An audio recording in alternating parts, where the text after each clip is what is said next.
You go to the jungle or to the Nubian flats or to West Africa to Gabon thinking you're going to catch amazing fish, and you'll catch fish, but you come back different because you let go of some shit. Life's happening to you altogether, right? Nothing's in your control. You can control the controllables, like small things, but it's like, if you go fishing and you break off your fly in the bush behind you for the 10th time, like, are you going to be upset with the bush or are you going to move? Recently, I had an opportunity to sit down with Johann Dupreez, the executive director of Indifly, for a conversation about conservation, the importance of collaborating with indigenous communities in conservation, and just fishing in general. So look, if you're somebody who's a fisherman, you're interested in learning how to fly fish, or you're somebody who's interested in conservation, you're going to want to check out this conversation with Johann. Get ready. It's time to enter the Wild Lab. Welcome back to the Wild Lab, everybody. I'm your host, Ned Widener, and today I have a very special guest on, Johann Dupreez. Johann is an artist. He's the executive director of Indifly, and he's a former fly fishing guide, all-around great dude. I had set the scene for you a little bit. I had the opportunity to meet Johann in Guyana, deep in the jungles in Guyana, and we spent, I don't know, what did we spend? 3-4 days, 5 days maybe together fishing in Guyana. Yeah. Yep, something like that. It was a whole week, I think. Maybe it was a whole week. Yeah, I don't know, but we had a opportunity to drop in deep, and as people do when you're fishing deep in the jungle, and so I had a good opportunity to get to know him, and wanted to have this conversation. Just kind of piggyback off of some of the conversations that we were having deep in the jungle, and also talk a little bit about the work that he's doing with Indifly as well, because he's doing some great work over there. So Johann, welcome to the Wild Lab, my man. How's things going today? Thanks, Ned. Yeah, it's good to be here. I'm excited to talk to you again, and yeah, hopefully the sun will get it done. It's always tough to connect. Yeah. From the other side of the world, it doesn't always work out, so let's make it happen. Right. Well, for the audience listening in, Johann and I have tried to get this together through that. I think this is our third time now, but due to technical difficulties, we haven't made it work. So, brother, tell me about, I want to know a little bit about Indifly, and talk to me about the work that you do with Indifly. Tell me about the organization, what the goals, the missions, and what is it that you all do? Cool. Yeah, well, Indifly is a 501c3 nonprofit organization. That's the boring designation. We've kind of worked on language to try and tell people what we do. It's really difficult because we don't just do this or that. It's kind of hard to encompass it all.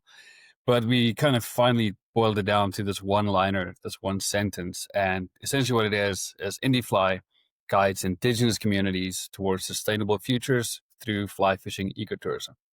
Now, I know that sounds very rehearsed, but it's kind of like the way we like to put it.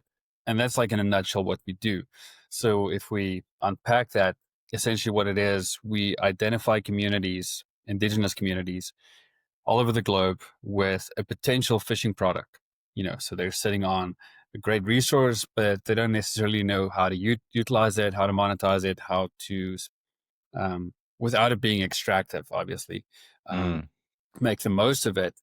And then we take the approach of coming in, building relationship, getting to know that community first, right? We always say we're a community first nonprofit, and we stand by that. It's not a bunch of dudes coming in and telling people what to do and how to make it better, because that's just not, that's not our goal or our vision.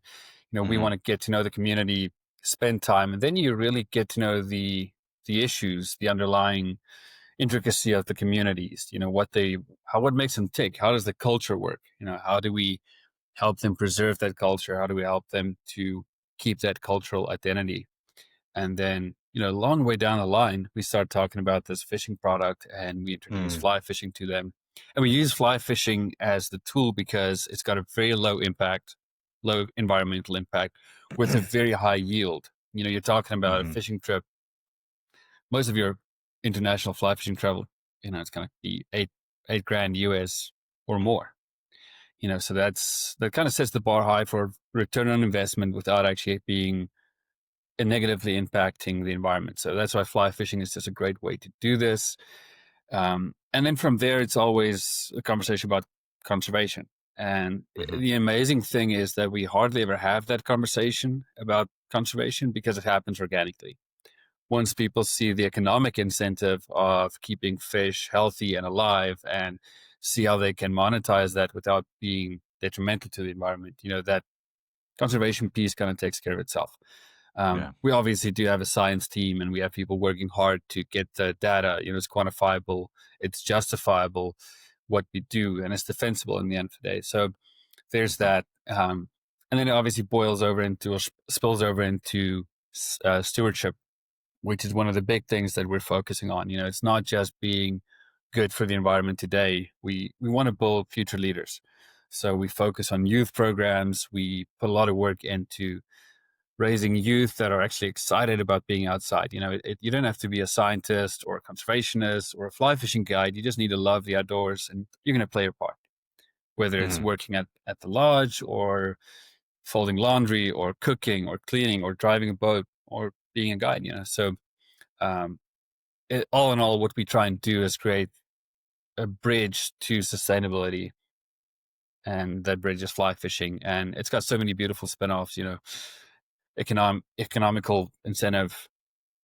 People sell art, they sell souvenirs. There's people who do arts and crafts. There's benefit for Hmm. them.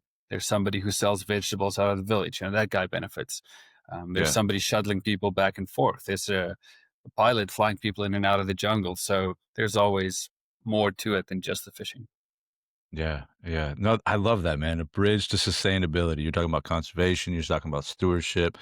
And then I also really love the concept of building future leaders. I've been following a little bit what you guys have been doing through like Instagram and whatnot, and then on your website as well. And like, and I've noticed you doing a lot of like um, working with young people. Like, I think in, I mean, I don't know, maybe it's on the Wind River Reservation. Yeah, It's that's at it. least yeah, yeah.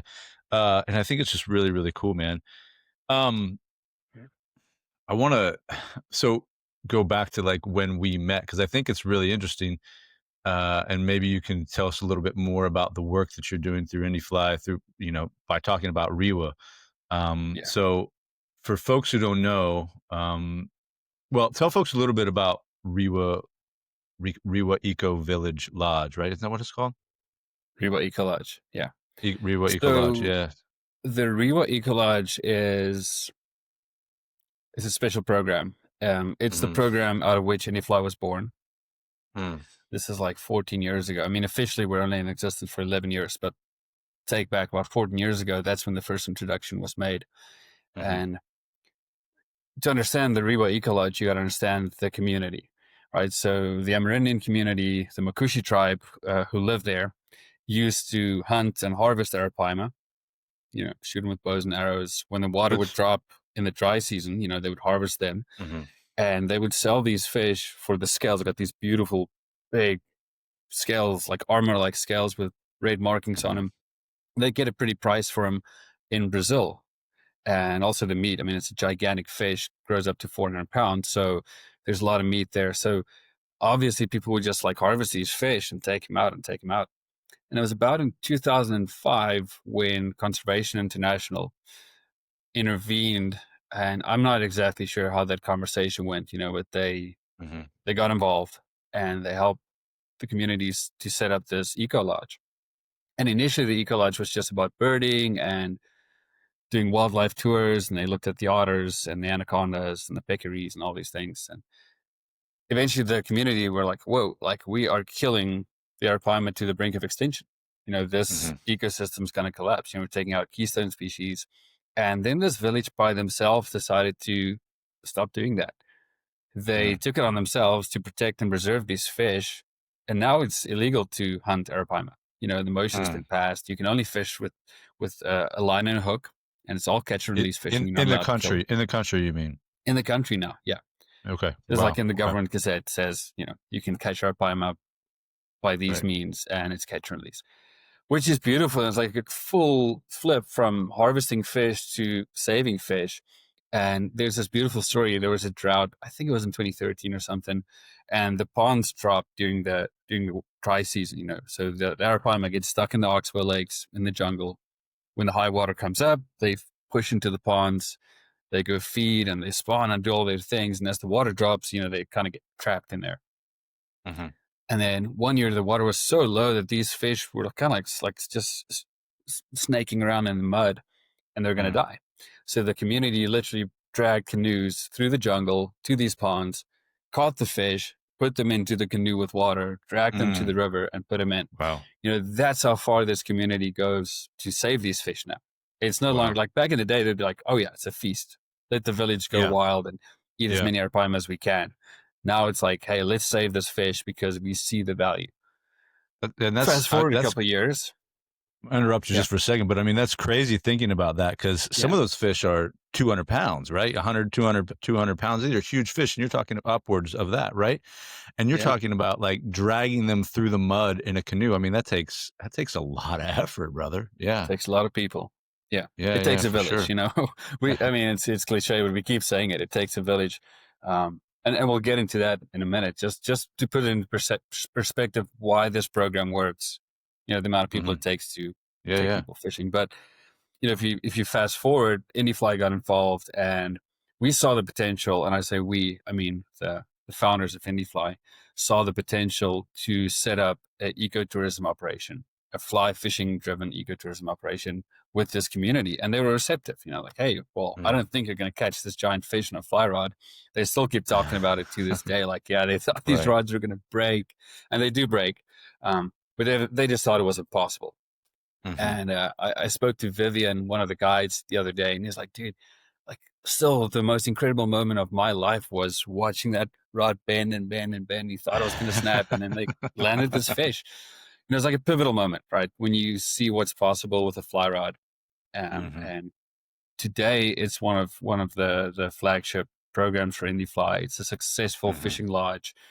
It's entirely community owned, entirely community run. We basically just, we're on the fringes, like ushering and helping them out. And if they have any issues, if they have questions, if they need us in any way, we're there to support. We're way past the point of like telling people what we think they should do. They have taken complete ownership of this, and it's a self-sustaining thing, and that's beautiful. That's what Indifly wants to do, right? We want to have that native indigenous community be in a position of ownership. Yeah. And that's how it's going to work. That makes it authentic. It makes it real. And if we have to pull out of that one day and they keep going, that's mission accomplished. Right. No, I think that's really beautiful. And I got the sense of that for sure when I was down there with you for the week or whatever it was. So I want to just paint the picture a little bit more for folks who don't know, because I mean, arapaima, some folks are going to know this, and for folks who are the regular viewers of this podcast, generally I'm at my home in Walker, and I have actually one of Johann's paintings, which is an arapaima, right behind me. I am not at my home in Walker this week. I'm recording somewhere else, but it gives you a sense of it. These fish are, I mean, they're prehistoric fish, right? They're air breathing. They have lungs.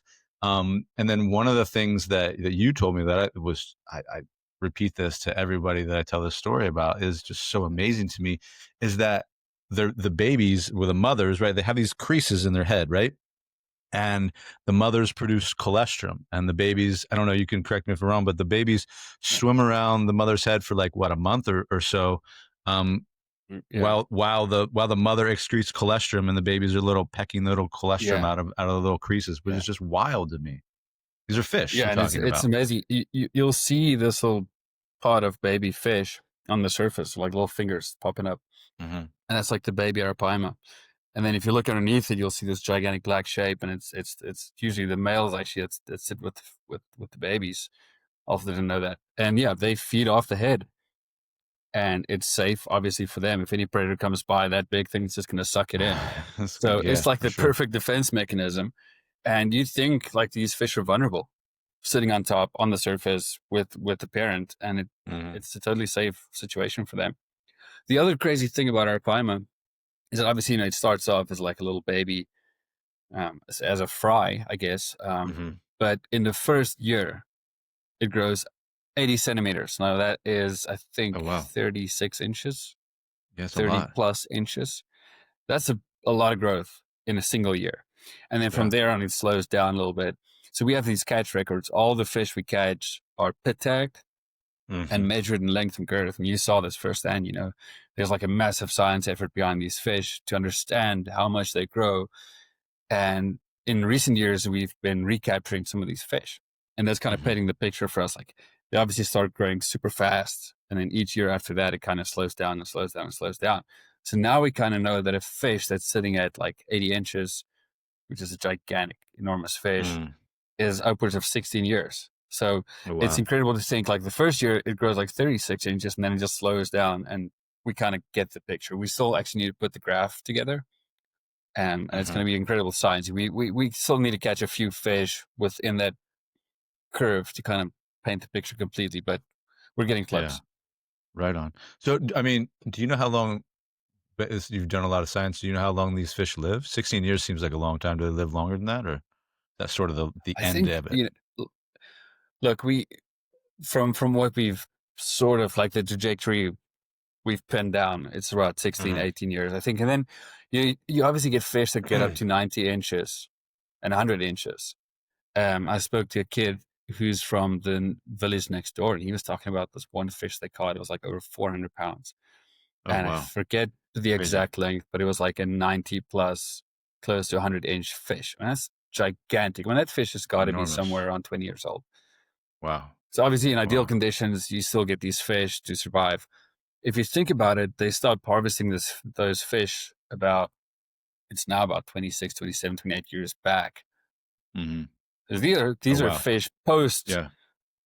intervention, which means that it's been successful. You have these fish that came out of this conservation effort that are now fully grown Right. and they're reproducing, and we're seeing more fish every year. We're getting more and more and more fish. It could be that we are figuring out the fish better. We know where to find them. We know how to track them down, how to fish to them better. That could be one part of it, but I genuinely believe we're seeing more fish too, just in the ponds, Hmm. which is it's exciting. It's also terrifying. Like how are they going to stay fed? These things eat so much. Yeah. Yeah. No, they are, and it's really amazing creatures, and some of the funnest fishing that I have ever done. Yeah. Um, I'm so. And how long you you're not down there now? How long were you in? Did you stay in Ghana working with Riwa Oh, it's a directly? I long time. mean. I've never actually added up the months that I spent, Mhm. but I started off with Indifly in 2019, and from then I spent at least 2 months twice a year. Yeah. Over the last 2 years, maybe less. I went for a short bit. I've skipped one or two seasons. Obviously, we had COVID, so there was a season we skipped. But I mean, it's a long time. Hmm. It's like 6 years of going down to that jungle and spending decent amount of time with this community. Yeah. Yeah. Well, I was down there during COVID. You might have skipped some part of it, but I was Yeah, down we there kind during of COVID. pushed back Yeah. in there. Yeah, Yeah. once we got the clearance, we were back in. Once you got in, yeah. I'm curious, spending that much time in the jungle, as a South African man, and I would want to talk a little bit more about your journey and how you became a fly fishing guide and artist and all those things. We'll get to that. Um, but I'm curious what living and working with the Amerindians in Rewa, what it taught you, man, as a fisherman, as an outdoorsman, as a human. Mhm. I'm curious what lessons, because I know that there's some that I learned in my short time there, and we can talk about those as well. But I'm curious for you, like what did you learn, um, living and There's working a in lot the of jungles of things. Ghana? The first thing that comes to my mind is they're incredibly accepting people. Mm, I'll never forget it. Like I just arrived at Riwa. It's my first night. It was kind of like beautiful starlit evening, and I went out with my camera and trying to set up a photo with the BNAB. The mm, BNAB's like the central collecting point, like a town hall. We have a BNAB at the lodge, and that's where we eat. And I was trying to get a photo of the stars and the palm trees with the BNAB, and just kind of like feeling super alienated because it's just me. I was there with Matt Brewer, who used to be Indie Fly employee before I was there. Um, And, but I just felt out of my depth. Like, I'm in the middle of South America now, in the middle of the jungle. I don't know anybody. I just met Matt at the airport. I don't know any of these people. And I was taking this photo, just trying to like sort of take it all in. And one of the guys, Sean, came up to me. He was like, "Hey, buddy, what's up? How you doing?" And he just Mm-hmm. started a conversation with me. And immediately I felt like, okay, like at least I've got one friend, and Sean was my Mm-hmm. first friend. And looking back, then now, I mean, I've got these guys on WhatsApp and Facebook, and we're talking and Mm-hmm. sending Mm-hmm. memes and messages. And so there's something about that community. They immediately, I've been in very various communities across the globe, and very few of them are as accepting and friendly and hospitable as the Amerindians. The Mukushi tribe's awesome. And they've got a great sense of humor. I learned to laugh at stupid things. Um, I heard somebody ask the other day, like, when was the last time you felt like a kid? And honestly, I mean, it's like catching little red piranha, red belly piranha with Mm-hmm. a stick Yeah, yeah, and a yeah, tiny yeah, hook yeah, and a yeah, piece of yeah, bait. yeah, Just sitting on a canoe, bobbing around in the middle of the jungle. That's the kind of stuff. That's the core for me. It just takes you back to why we fish. I mean, we fish because it's fun, and we fish because it's beautiful, and we fish because it connects you to nature. And they get it.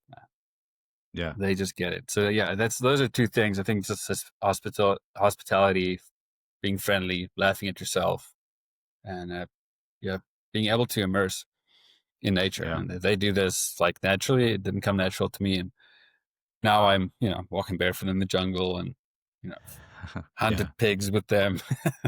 Went through Nice. all sorts Yeah, of shit. So it's cool. yeah. Or hunting pigs with bow and arrow, I'm assuming, yeah? This is a story that we probably shouldn't tell on the podcast. Um, Okay, well, but I'll, I ended up drowning a peccary. Um, okay.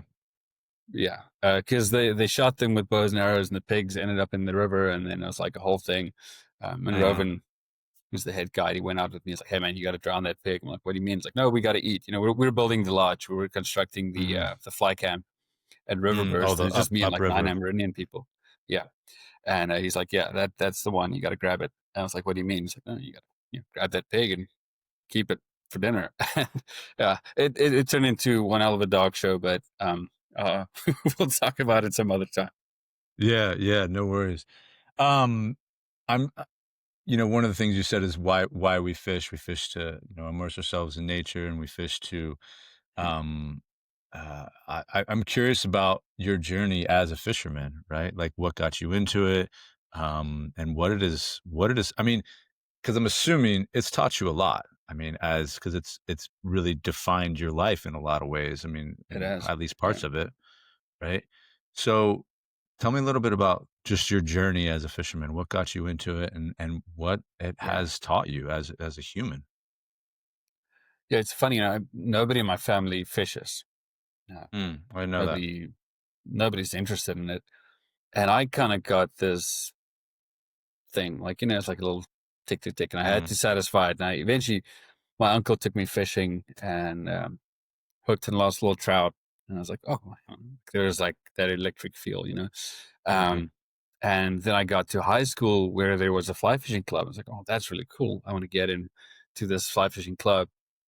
And within like a couple months, I got addicted to this thing. I was reading every single magazine I could get my hands on. I was using this old beat up fly rod that my uncle gave me with cracked fly line, and it was like it all set up. It was mix and Right. match, but I made it work, and we fished. And before I knew it, I was president of the club. Like running the club Mm, and organizing the trips, and phoning people and getting into the farmlands where we can go fish. And then got to university, and I was like, okay, well, I got to pick a career. So I went into architecture, and I guess that's coming out of the artistic background, and it seemed like the obvious thing to do.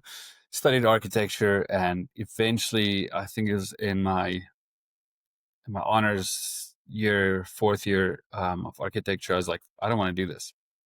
hmm I don't want to be an architect, but I'll finish. I'll do the master's degree, get it done. So at least it's done. Obviously, you get this pressure from your folks. You got to finish the degree, go do something with your mm, life. And I was like, got it, hmm I'll do it. But the opportunity came up to go fish in Lesotho with Africa mm, Waters, and hmm I did some artwork in exchange for a trip, and I got to this beautiful camp called the Machangwa Community Camp, and I fished with Keith Clover.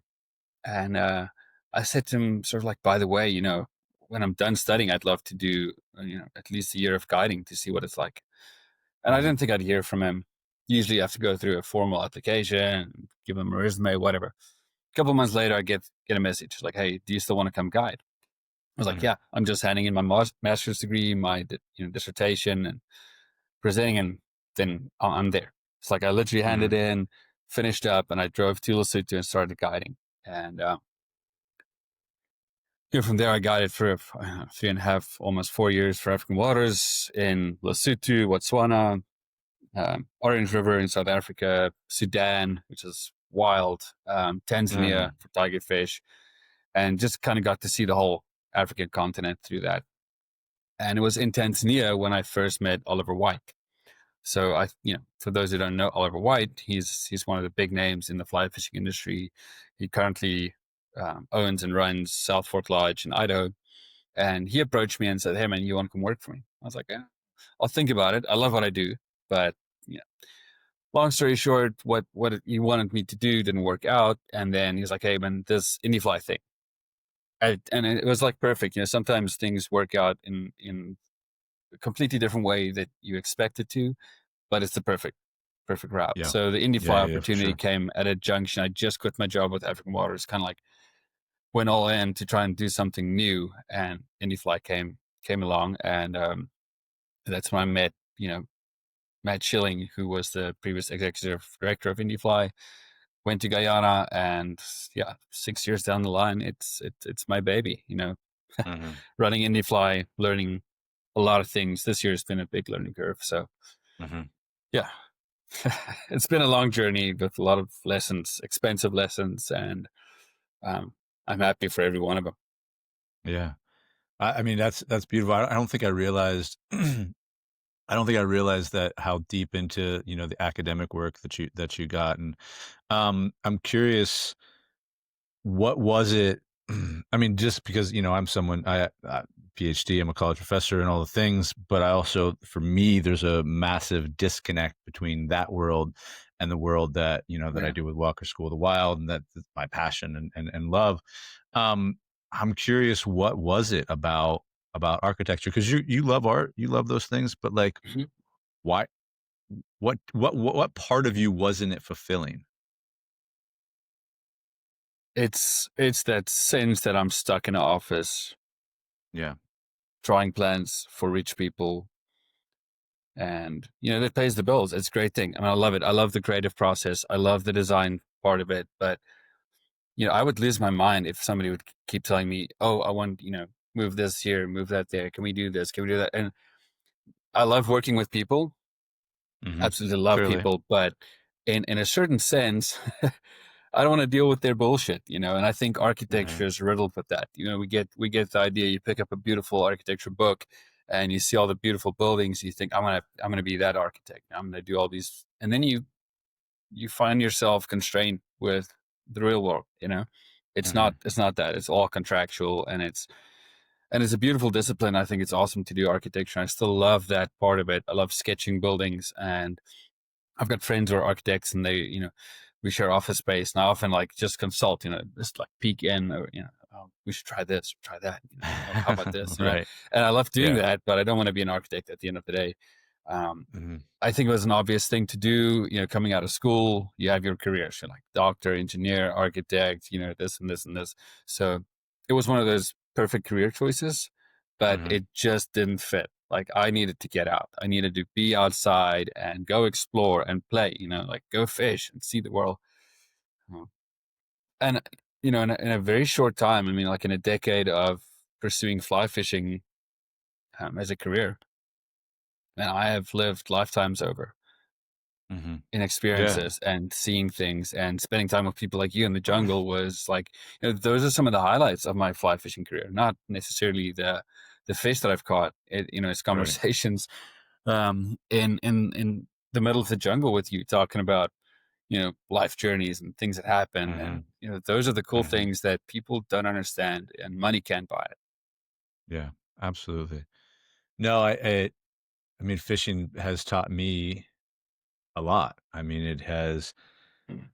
fishing and hunting and horses and just nature in general, but fishing Yeah, has, you know, I mean, has been my source of groundedness. It's also been my yeah, source of like, whenever I was depressed, whenever I was sad, like fishing was always the one thing yeah. that could make me feel better. It's a Just quiet voice. absolutely. Just standing in a Yeah, river. Well, I didn't even necessarily have to catch anything, but just yeah, standing in a river and the the feeling of the water rushing over my ankles and my knees and casting the rhythm of the fly rod into the water and being in the motion. It yeah. it's it's somatic. I also think for me it's also spiritual, it's sacred, and it's immersive, like you said when you're 100%. talking about the Amerindians, like it's immersive, meaning it immerses you within an ecosystem, right? Yes. Because I think to truly be there's different ways of fishing, obviously, Yeah, right? And I don't mean to, I'm not putting one over the other. Um, but I often talk about this when it comes to hunting, and I think the analogy lands true with fishing as well. There's different ways to like walk into the woods, right? And so yeah, what we do in some of our programs is some people walk into the woods just dick first, as meaning like I'm here to control it, I'm here to dominate, yeah, I'm here to fuck the woods, yeah, so to speak, right? And then there's people that walk into the woods to have a conversation with it. There's people to walk in the yeah, woods to immerse themselves within it, right? And I think in fishing as well, it's there's a big part of that, right? Because to really be in conversation with the fish, with the ecosystem, with the river, with the lake, with ponds, whatever it is that you really have to understand. I mean, it's even especially with like, well, with a river and lakes are different, but you really have to understand the ecosystem, like what's not only what's happening on top of the yeah, water, but what's happening on the bottom of the water, what happened last week, and yeah. what the What's the weather whole doing? right, the whole system, right? Yeah, Um, and I've found that when I do that, like I develop a deep appreciation for the land, for the fish, for the wildlife, for whatever, which also helps me like really develop a deeper appreciation for myself, yeah, right? And come to know myself. So in many ways for me, man, like fishing was or has been one of the ways that I've come to know myself the yeah, best, for sure. Yeah. right? So And I'm I don't want to curious. over romanticize it. We always do this, like as fly fishermen, Yeah, yeah, into over romanticize fly fishing and put it on the pedestal. But there is something to be said about it. If you think about it, like in the most basic sense, you take feathers and fur, and you tie right. something that represents something, some imitation of life, whether it's a bait fish or a mayfly or whatever. That takes a bit of knowledge and it takes a bit of time and it takes effort, and you put like your soul into that little fly. And then Mm, there's the other side where you go out to the river, you test it out, you cast it, and there's the rhythm of that. There's sort of it's sporting and it's engaging, and it takes hand-eye coordination, and then it's like, now we're fishing. Flies out, then you got to think like, okay, there's the fish. What is the fish going to do? How's it going to react? There's so many levels and layers of interaction with nature. It's not just casting a lure or pulling a trigger. It's really immersing in that sense. Like, you need to know what you're doing. You need to understand, from ground level up, where I'm at, what these fish are mhm, eating, what it's about, and then you get to the fun bit of hooking a fish, which mhm. is in most of the times it's not even the most important part. Right. Yeah. No, it's not. It's fun. I It's love great. doing it, Yeah, and we love doing yeah, it. but it's Yeah. you're right. It's not the most important part. Like in fact, the other day, I was with a group of guys out in the Eastern Sierra, up in Hoover Wilderness. We took a group of men back there, and it didn't start out as a fly fishing trip, but of course we were at a lake and rivers, and so of course I brought some rods for people to use, and so we did spend a couple hours on 2 different days teaching people how to fly fish and, just cast the rod and cast the line. And, uh, yeah, and it was really, really cool to see some people who some of them had fished before, a lot of them hadn't fished before, but Yeah. just they get that rhythm, that 10 to 2 rhythm, and casting the line out into this lake. They all just said, they're like, man, I get this. Okay, yeah, this. Yeah. I see why Makes people like sense. this. This is really, really, and nobody caught anything. But Yeah. it wasn't the point of it at all. So Yeah. It's like the yeah, youth programs that we do yeah, with especially like on the Wind River. You take a bunch of kids and just like show them how to fish. And it's so simple. It's so basic. They have no idea. And before you know it, some of them pick it up and within no time they're casting a line. Others yeah. just struggle with it, but it's a challenge. It's and there's hype and enthusiasm around it. Like people get fired up. We had this fierce casting competition that broke out at this last youth summit we had in Wyoming. It Mm, was awesome to see. But then the next day when we took them fishing, it all changed. Like the whole competitive streak kind of like quieted down, and just watching a little kid, Native American kid, going up with a fly rod, somebody helping him, and like the joy of catching a little brookie like this was, it always gets to me. It's like always like, why is this so powerful? Why do some people, why can't they understand it? Why don't they get it? That blows my mind. But I guess like, why are we so drawn to this, and why is it so special? Like those of us who see it for what it is, and I can't even like put my finger on like, why is it so great to catch a tiny little fish in a small creek, or see somebody else do that? yeah. Yeah. Well, I mean, I love catching tiny fish in small creeks. First, first off, yeah. I mean, yes, I love catching huge arapaima in the jungle and or tiger fish or whatever. But really, one of my favorite things to do is to, especially in the waters near Yeah. where I spend most of my time in Walker, to hike up to some small alpine creek and catch Oh yes. a rare trout. In fact, we have near my house in Walker, we have Paiute cutthroat trout and we have Lahontan cutthroat trout. And the Paiute cutthroat trout, I don't know if this is true or not, but the state of California says that they are the rarest trout in the world. I'm not sure that's true or not, Oh but yeah. they only live in this tiny That's little cool. drainage right by where I live. And I love going out there. And some of them, they're very small, but Yeah. that also adds like the not only the immersive aspect to it, right? And the attunement Yeah. and all the things that we're talking about, but then it also adds in, for me, like the cultural and historical aspect to it. Yeah. And to think that, Yeah. like, because these fish have been here for millennia, right? Yeah. Um and are maybe at one point we're close to extinction, but now are thriving again, right? I think is Yeah. really, really, It's it, really interesting. just back to the arapaima for a sec. Yeah. They are, as a species, they're 13 million years old, Mm, wow. Wow. and we nearly destroyed them Hmm. in the 21st century. And Yeah. to be able to be part of that process of restoration is special, because it's like you said, like that little trout in that one drainage, it's been there for a long time, way longer than we've been here. And it's amazing that we get to interact with that fish in that way in that little creek where they live. Same way with an arapaima in the jungle, where it's Yeah. supposed to be. You know, it's wild. Yeah. Yeah, and I think that's one of the beautiful things that you all do with Indifly, right? Is conservation stewardship. Because it's about the fish and it's also about the people, right? I think it's, Yeah. obviously it's about the indigenous communities. Obviously it's about the Arapaima. And I'd love to talk about the Wind River program that you all have as well, because I find that, as a former horse trainer, I find that one very Oh yeah. interesting. Um, I'm also curious though about some of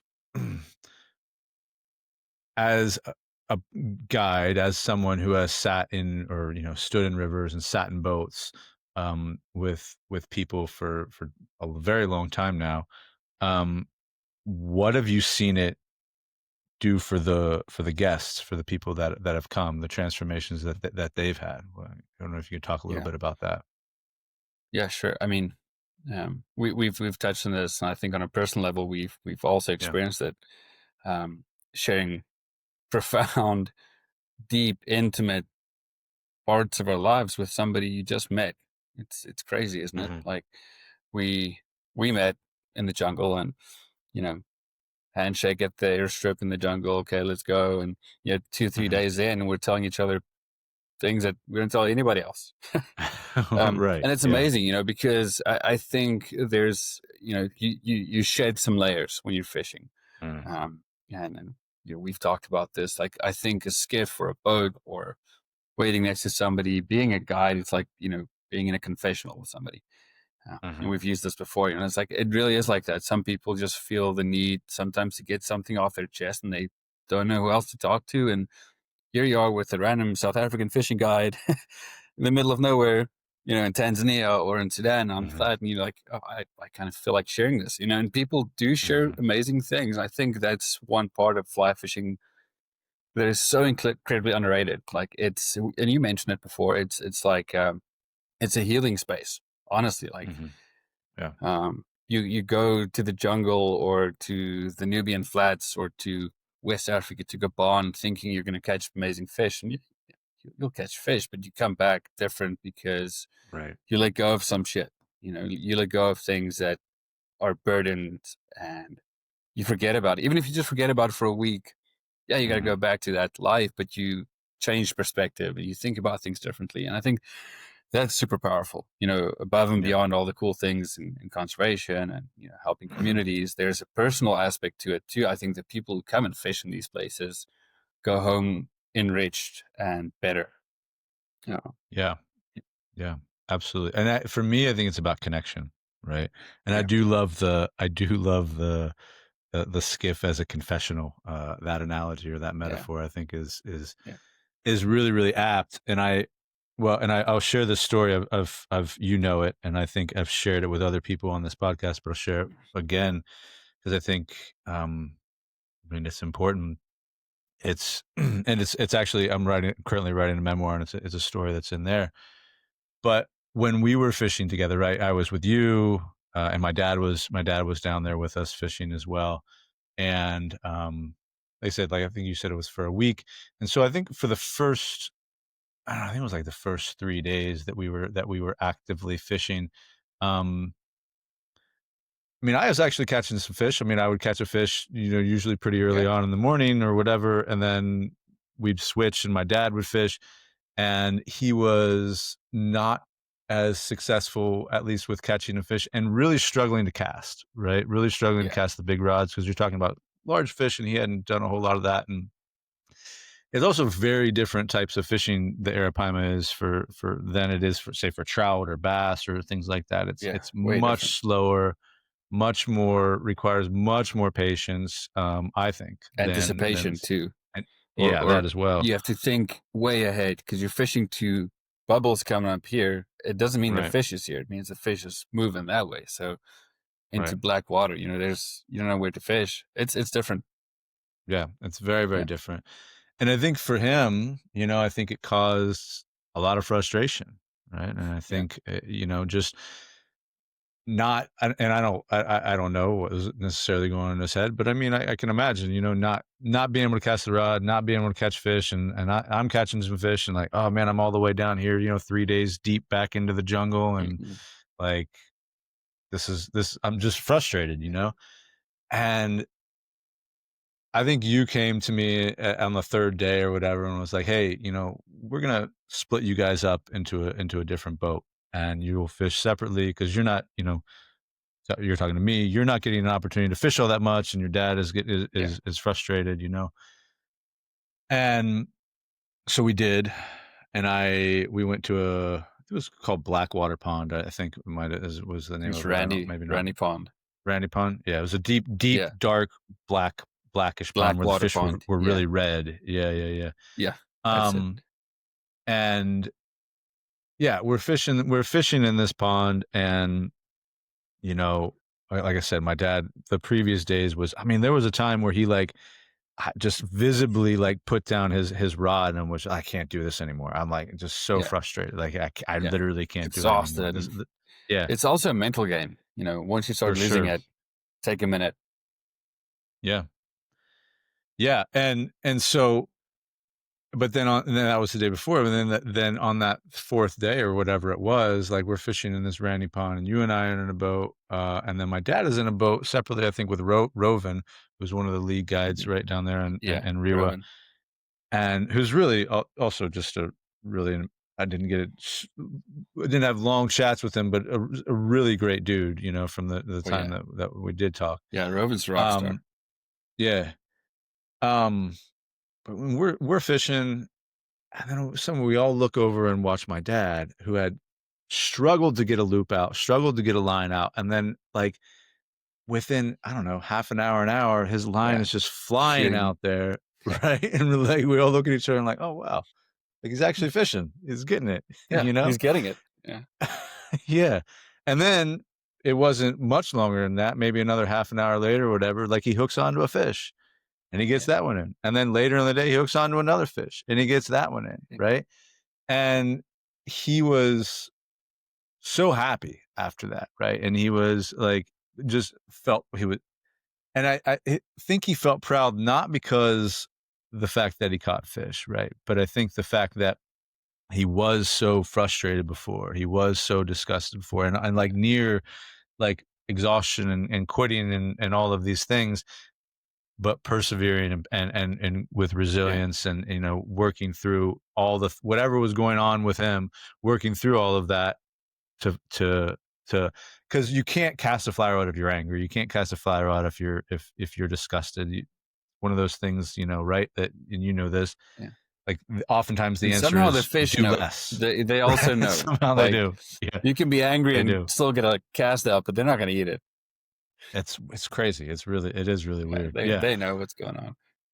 But I say that story, right, not to highlight, I mean, partly to highlight, the resilience of my father to work through all of that, but largely to highlight the healing effect that fishing and immersing yourself within an ecosystem can have. Because I mean, I think for me, yeah, there's the emotional side of it, but I think, like you said, a lot of people come to, they come on these fishing trips and they may be coming from a boardroom, they may be coming from a meeting room, whatever, high paced job. And it is perhaps maybe their one opportunity of the Yeah, year to like slow down, be in stillness, and immerse themselves and connect themselves with an ecosystem, with themselves, with their higher power, if they want to call it that, right? mm, And for me, like that's I when I saw that happen, I mean, like I said, I've written about it in my book, I've told the story to other people. It really highlights that healing aspects of that 100%. fishing can provide for us, Yeah, yeah. Yeah. For me, it's 100% a spiritual thing too. Yeah. It's connection to not just what I see in front of me, but the things you can't see. Tell me about that. 100%. So break that down a little bit for us. What do you mean by that? Well, I mean, whether or not you believe in a higher power or that there's a creator out there, I mean, I do, and I've struggled with that a lot because I'm despite being a creative person and kind of like being whatever, but I'm more of a facts and figures guy when it comes to what I believe in. I want to know, like factually, like out of science and God, does it mix? Is it are they opposites? Are they opposing? Because Mhm. that's an argument that has come up throughout history. Like because of science, you can't believe in God, and I think I've found a way, and through a lot of research, through a lot of reading, that these two actually complement each other in a beautiful Mhm. way. You just got to be open-minded enough to see that, and for me, it's powerful because I can take the facts and figures and scientific and religious portion, and try and force it together. But when I'm fishing or when I'm outdoors, it just kind of organically happens. Mhm. I don't have to justify either one. I can see the way that nature is doing its thing and things are evolving and it's changing and it's beautiful. And, this thing eats that thing. And, there's symbiosis. Right. And on the other side, I'm like, how cool is it that I think, somebody made this and designed this and thought about this? And like, hey, there's some natural processes I'm going to put in motion and you're going to Mhm. be able to witness this. And I think that for me is fundamental to my fishing journey. It's I've been looking for answers almost all my life, Mm, and mm, at age 34, for the first time, it really makes sense. mm, And it's not the kind of thing that I'm going to go and tell somebody and try and convince them. It's something that I think needs to be experienced and perceived firsthand.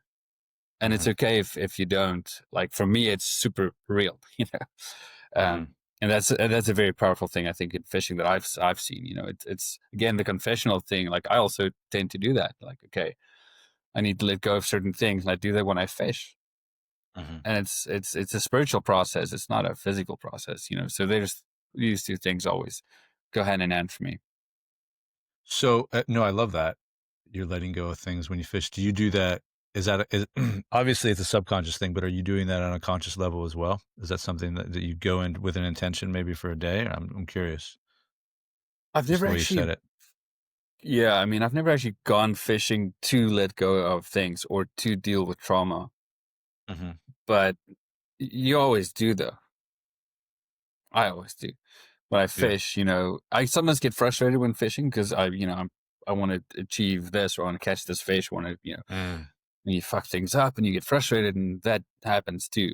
But for the most part, I feel like I kind of just forget about everything else mhm, and take a moment and, there's a little bit of a serotonin kick that comes in or endorphin rush when you hook that fish. But beyond that, I think it's just like the moment of like taking time away from all those other things and seeing things for what they are. mhm. It, it, Yeah. it gives you perspective. Yeah. And whether or Perspective not and it's stillness. intentional, the more I do that, the more intentional it gets, I guess, because I know when I'm Mhm. going fishing, I'm going to, find something, but I'm not actively looking for it. I think it just happens to me, And at look, it least. really Yeah. I don't know it I don't know it what it you feel like. Yeah. it doesn't matter. Well, it was just the way you phrased that question. It doesn't matter whether it's Yeah. intentional or not, quite frankly. Yeah. I mean, like Yeah. what matters is the outcome It of it does happen. happening, Yeah. of the letting go of it. And that's it was just yeah, I was curious the way you Yeah. phrased the question, but I'm also curious, you said like for the first time, so are you 34 now? Is that how you, Yeah. is that yeah, okay. You also said for the first time in 34 years, like things make sense. It all makes sense, Yeah. right?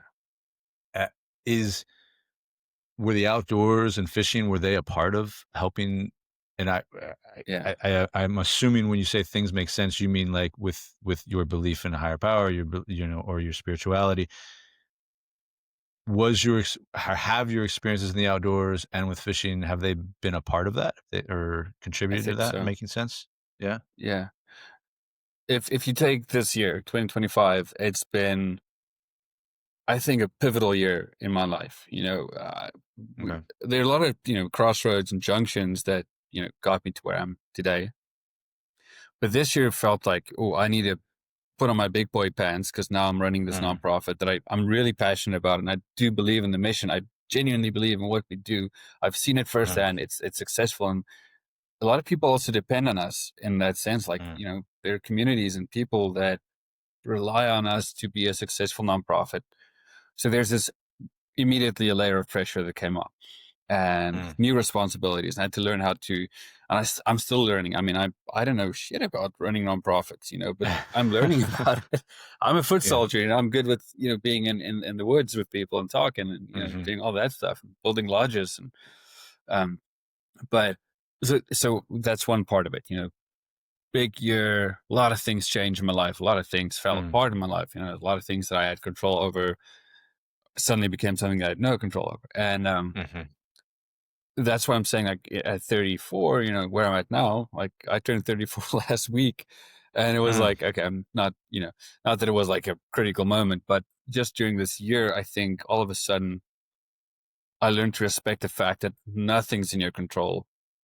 You can control the controllables, like small things, but life's sure. happening to you altogether, right? Absolutely. Yeah, And at any moment, this thing or the things that I love can be taken away from you, and totally. it's a matter of how do we respond to that. Mhm. It's like, if you go fishing and you break off your fly in the bush behind you for the 10th time, like, are you going to be upset with the bush or are you going to move? Right? Right. It's kind of like Right. that. And I feel like for a long time I was like, fine, the bush and go. hack the hell out of it and trim the bush because I want to be there. But just change your angle, Right. change your perspective, find a different way Right. to make that approach. And I think that's kind of like what it is. This year's been good in that sense. And fishing was obviously a big part of it, but being able Mm-hmm. to understand, there's this Spanish saying, "Lo que será será," what will be will be. Mm-hmm. What will happen. And it's like one of those things I want to get a tattoo on my body somewhere because it's not to be cliche about it, but it's a Mm-hmm. reminder of like sometimes things just don't go your way, Yeah. and it's okay. And it's good because it makes you come out better on the other side. Yeah. Yeah. Well, yeah, man, that's beautiful. That's beautiful. And it sounds like this year has been, I mean, really an initiation of sorts, an Yes. initiatory year. Yeah. Yeah. Um, what and yeah, I mean, I talk about initiations on this podcast all the time. I mean, it's a big part of Yeah. what we do.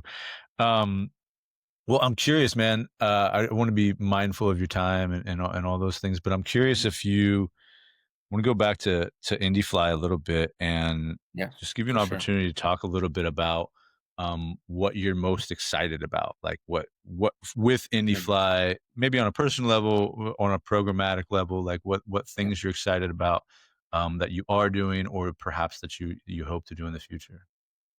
Yeah. Um, Obviously we can talk about the programs, and the existing programs are good. They're never without challenges. I'm also Mm-hmm. excited for those challenges because it gives purpose to what we do. Otherwise you just end up getting stuck in the rut. So I'm always excited to get, be challenged in what we do. And I think it's always going to be that way. But we're also looking at expanding.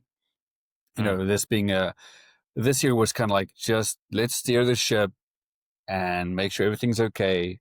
For me, 2026 is going to be the year. Okay, let's be a bit more aggressive with fundraising. How can we improve that? Because we're bad at fundraising. You know, mm-hmm. we're good at the fly fishing bit, Mm-hmm. but we're bad at the fundraising bit, and we need that. Mm. We need money to drive this Sure. nonprofit, and it's something that I'm going to work at. Like, be better at that. Be better at having the conversations about that. When we do that, we can build a team, and that's something I'm excited about. We have a few people that are interested, and we've got, a trainee, what intern, I guess, who's going to be onboarded in 26, and I see so much potential in him. He's going to be a great part of this team. Mm, We just announced a new board member that I'm excited about. So mm, we're expanding and building the Indifly team, and we're getting stronger. And I think that's one thing I'm super excited about. We're looking at a lot of new projects. We're talking about a few more domestic projects, and it's irrelevant to mention them right now because things could change. But we are looking at mhm, domestic, and when I say domestic, American, North American projects. mhm, We are looking at doing something in Nepal that is very mm, exciting. On the Seti and Karnali rivers in Nepal. It's a golden masir fishery, something that I've never done. I've never been to that part of the world. It's going to be exciting to go and explore and see it firsthand. And I think we can mhm, have a very impactful stint in Nepal. So on the program side, there's always stuff cooking and always stuff moving. And one thing that I've tried to do in this year, and I think it's going to get better in 26 and onward, is building relationships, forging relationships with other nonprofit organizations. We work very mhm, closely with Trout Unlimited. We're now mhm, working with Fish for Change, which is also mm, an amazing nonprofit that works on a similar level to us, but more connection oriented. We're more long-term economic oriented, so we can mhm, play and learn from each other. So that's really exciting. We work with people like IGFA with these. They've mm, got the mhm, Passports to Fishing program, which is an amazing learning tool for the youth. We implemented it in the Wind River. They're building a Passports to Fly Fishing kit now. We're going to take mm, it to the Wind River. We're going to take it to Guyana. We're going to take it to Mexico and to Nepal eventually. And we're going to take it to Mohanwa in Lesotho, and we're going to take it all over the place. And so mhm. that's exciting. It's like about the partnerships, people we work with, the support we get from them. That's always amazing, and that excites me. On a What personal does that mean? level, on an indie fly level. Yeah. What is that?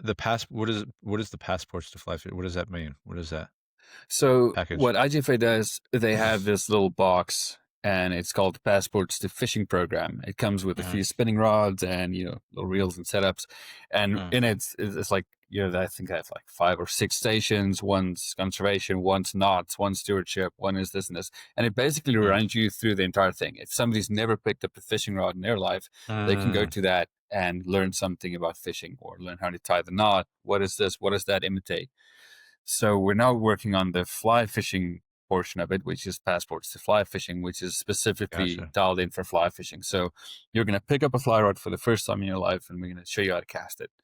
And once you learn how to cast it, we're going to talk about the knot and about the flies and what do they imitate and what's the purpose and how do you handle fish, like how do you revive fish, all those things. So it's a very holistic, in one box kind of fishing training tool. It's very exciting. Right on. Yeah, that sounds. I like that. I've done some for the past couple of years. Volunteered with the Mayfly Project. I'm not sure if you're familiar with them, but they take foster youth and teach them how to fly fish, inner city foster youth, and teach them how to fly fish. It's a similar thing. It sounds like what you're talking about there. Yeah. And then I'll connect you with the guys at IGFA. They've done a great job, and it's something I never knew about IGFA. I thought it was all about chasing records and keeping score. They've got an amazing conservation ethic and an amazing model, and that side of the IGFA organization is super exciting, and it's so much fun to work with them. Yeah, that's interesting. Like I didn't know that either. I thought they were all just about records and big fish. And somebody needs to do that. Somebody needs to keep tabs of all the big fish. For sure. Yeah. And they're great at that. Yeah, they are, man. Well, awesome, Johann. I've really enjoyed sitting down and talking with you, brother. And it's been great to reconnect, especially after, like you said, we shared the Confessional down there in South America for a little while. We should get on the Confession. Yeah, we should go fish somewhere else. Go find a spot. Listen, man, I'm in. I am totally in. Yeah, as soon as I'm so busy right now with I have hunting trips every single weekend from now until like mid-December. But I am so in. I would love to get behind a rod. We're gonna have this conversation once this episode's done, but I've got a lot to share with you. Some trips coming up and cool things to do. Right on, man. Yeah, we'll talk about that. Let's but for our listeners, if they want to find you, maybe they want to find your art, maybe want to find you wherever you want to be found, where can they find you? But also, where can they learn more about Indifly and the work that you're doing with them? Sorry, there was a little glitch. Oh, that's okay. Yeah, where can they find me? So I think the important thing is Indifly. There we go. I don't know if you can see that. So Indifly, INDIFLY. So indifly.org, that's the website. Go check it out. That basically gives you the whole overview of what we do, all the projects, all the programs. It introduces you to the team. That's a great place to go. Indifly Foundation on Instagram. And then if you want to look me up, it's Johann Dupreez _art on Instagram. So yeah, please feel free, reach out, talk to me about Indifly, talk to me about the art, and always happy to have a conversation about it. Yeah, man. Well, thank you, brother. Listen, I'm really happy for you, man. Taking this big step in as an executive director of Indifly. Yeah, and it looks like you're doing great and doing great work out there, man. So I'm really stoked for you, brother. Yeah, we'll try and keep it up. Yeah. Well, thanks for having me, Ned. It's good to reconnect. I actually have so many questions. I wish we could extend this with another hour, because I've got a whole bunch of questions for you. Well, maybe another day, man. Yeah, maybe another day. We'll flip the script. Let me interview you, and then I want to talk about horses and breaking them with sand pits and all that stuff. So. Oh, I forgot I told you that story. Yeah. Right on, brother. Well, yeah, we'll get in a boat together soon, man. We'll talk to you later. Yes, looking forward to it. Thanks for listening to The Wild Lab. If today's conversation stirred something in you and you're ready to connect to your own inner wildness, then check us out online on Instagram at Step Into Your Wild, or go on over to www.stepintoyourwild.com to learn more about our coaching services and wilderness academies offered through Walker's School of the Wild. Look, this is real work for real people who want to live with more clarity, more purpose, and more strength. But you don't have to figure it out alone. Let's walk this road together. Until next time, Stay curious, stay connected, and stay wild.